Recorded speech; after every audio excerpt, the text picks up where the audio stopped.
Hey guys, in this video we're going to take a look at how you can set VoiceOver to automatically switch voices when text in another language is detected on the iPhone 15 series.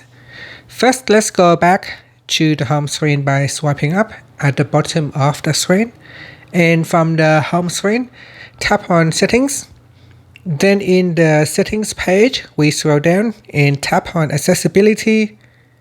Next, we go down and tap on VoiceOver. Now go down and tap on Speech. Then tap on Detect Languages. Tap on the toggle button and make sure it is turned on. Once it is turned on, VoiceOver will switch voices when text in another language is detected. And that's it. Thank you for watching this video. Please like and subscribe to my channel for more videos.